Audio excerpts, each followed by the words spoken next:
Hello everyone, welcome back to MoodleClicks. In the previous video, we learned about Moodle plugins and explored the Moodle Marketplace. In this video, we'll install a blog plugin called Site Announcements on our Moodle site. After installing the plugin, we will add it to the default dashboard so it appears for all users. So let's get started. First, let's download the plugin. Open your web browser and go to the Moodle Marketplace. In the search box, type Site Announcements and press Enter. Open the Site Announcements plugin page. Here you will find useful information about the plugin, including its description, screenshots, supported Moodle versions, release information, and other details. Before downloading any plugin, it's always a good idea to check that it's compatible with your Moodle version.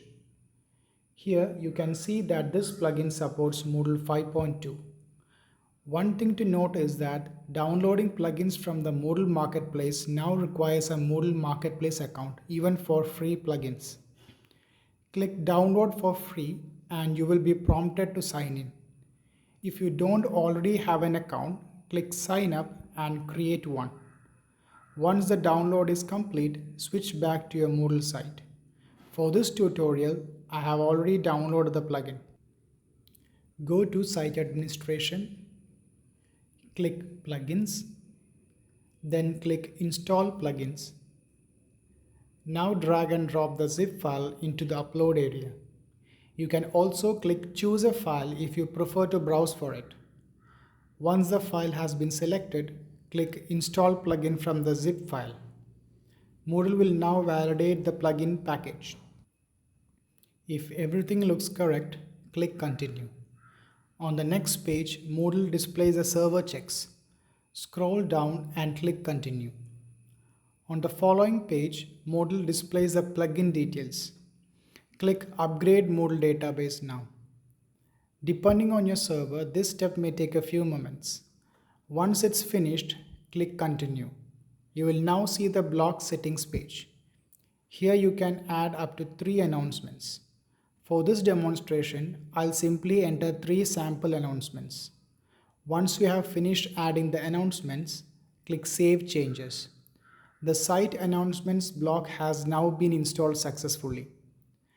Now let's go to the dashboard. As you can see, the block isn't displayed yet. To make it part of the default dashboard layout, we'll add it to the default dashboard page. Go to Site Administration, click Appearance, then select Default Dashboard Page. Turn Edit Mode on if it isn't already enabled. Click Add a Block. Choose Site Announcements.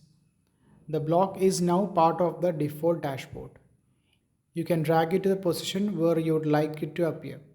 When you are happy with the layout, turn Edit Mode off. To apply the new default dashboard layout to existing users, click Reset Dashboard for all users. From now on, new users will automatically see this block on the dashboard. Let's see how it looks. I'll open the dashboard. As you can see, the Site Announcements block is now displayed. Users can now view the announcements directly from their dashboard. If you want to add new announcements or update the existing ones, go to Site Administration, click Plugins, scroll down to the Blocks section and open the Site Announcement Settings page. And that's it. In this tutorial, you learned how to download a plugin from the Moodle Marketplace, install it on Moodle 5.2 and add it to the default dashboard page. If you found this tutorial helpful, please like, subscribe and support the MoodleClicks channel for more Moodle tutorials and updates. Thank you for watching and I'll see you in the next video.